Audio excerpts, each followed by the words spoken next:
So a wealth of experience you bring with you, Tony. So 20 years is not to be sniffed at in any job, and hopefully that can rub off on the kids here. Yeah, hopefully. I mean, them 20 years have encompassed quite a lot. I think I've been caretaker manager 3 or 4 times. When different managers have came in before they've appointed assistants, I've been assistant manager. I think for a period of that time where Ian Dowie, I was his assistant for a good couple of years when we reached the playoffs in 2002-03.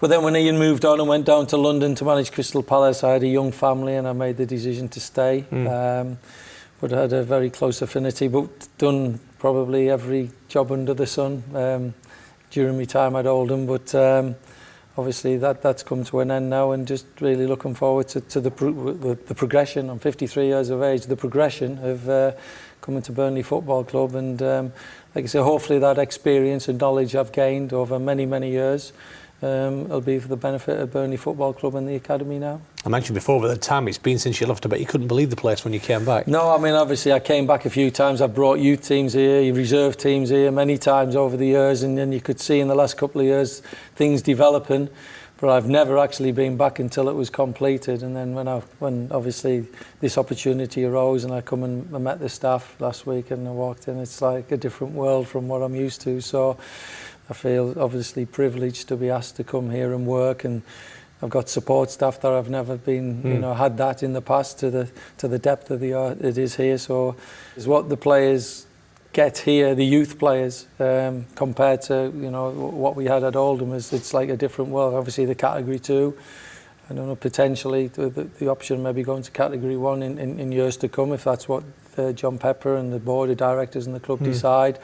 But the infrastructure is certainly here, the facilities are certainly here. And in that coaching role, finally, a lot of good young kids have come through Oldham. We've got one here. Yeah. I talked about Hernies a minute ago. James has just had his, and James Tarkowski is one of the guys who you know very well. Yeah, very well. Yeah, we brought him through. I think we sold him when he was 13, 14 to Blackburn. Then he got released, and then we brought him back as a scholar.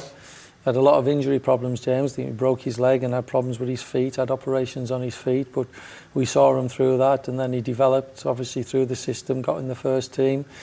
Played a few games, got sold to Brentford, and obviously yourselves bought him from I've always kept in touch with James anyway, which I do with a lot of my lads. I think the lads will find out I'm very approachable. I mean, I went to 2 lads' weddings in the summer gone, ex-players who were in the mid to late 20s now have been married. They invite me. I've had lads invite me to the christenings of the children and that now. So I take as much pride in getting them phone calls and talking to them boys who didn't make it, who I've helped them go on to America, further education, just basically getting jobs, and obviously talking to your likes of Tarky and the other various other lads who were still involved in the game. But it must have been a little bit of extra pride in seeing Jens pulling England shirts on, because you played your part in that. I texted him the day he was due to make his debut, because like I say, I've kept in touch with him. I was on holiday in the summer and in the same place and met up.